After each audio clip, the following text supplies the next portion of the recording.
Construction workers और engineers को कई ऐसे चैलेंजेस का सामना करना पड़ा जो न सिर्फ उनकी लाइफ का पहला चैलेंज था, बल्कि आज से पहले ऐसे चैलेंजेस का दुनिया के किसी प्रोजेक्ट में सामना नहीं किया गया था। आइए एक एक करके इन तमाम चैलेंजेस और उनके सॉल्यूशंस पर नजर डालते हैं।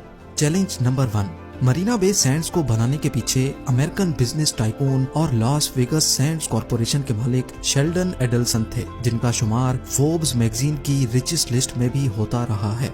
एडल्सन यहाँ एक ऐसा प्रोजेक्ट बनाना चाहते थे जो सिंगापुर की पहचान बन जाए। अब जाहिर है इस किस्म का प्रोजेक्ट बनाने के लिए उसका डिजाइन भी काफी तगड़ा होना चाहिए। इस काम के लिए मोशी सेफ्डी जैसे आर्किटेक्ट से बेहतर कोई और ऑप्शन नहीं था, जिनके कर्व्ड डिजाइन्स होते तो कमाल के हैं, पर साथ साथ मुश्किल भी बहुत होते हैं। कई महीनों की मेहनत के बाद सेफ्टी ने तो अपना डिजाइन पेश कर दिया, लेकिन इस डिजाइन ने कंस्ट्रक्शन टीम के लिए एक बड़ा चैलेंज खड़ा कर दिया।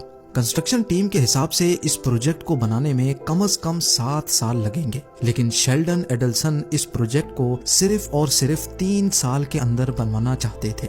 इन्हीं 3 सालों के अंदर ये पूरा प्रोजेक्ट, इसके तीनों टावर्स, इसका इंटीरियर, म्यूजियम, फ्लोटिंग पवेलियन और सबसे मुश्किल स्काई पार्क भी बनाना था। ये चैलेंज एक्सेप्ट करना ही कंस्ट्रक्शन टीम के लिए एक बहुत बड़ी अचीवमेंट थी।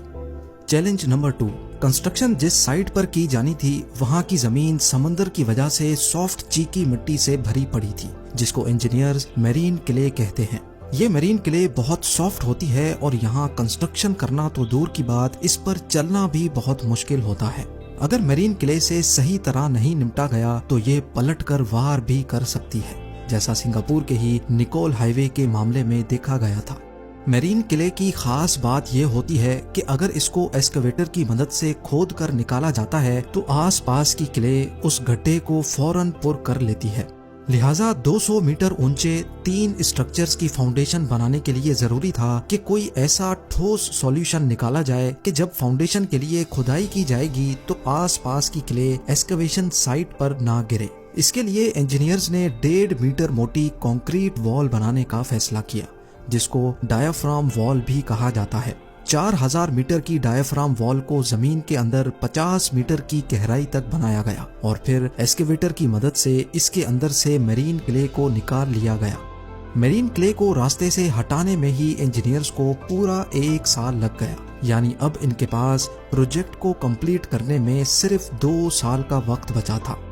चैलेंज नंबर 3, मेरीन क्ले से छुटकारा पाने के बाद इंजीनियर्स के पास पूरे मरीना बे सैंड्स को कंप्लीट करने में सिर्फ 2 साल का वक्त बचा था और ये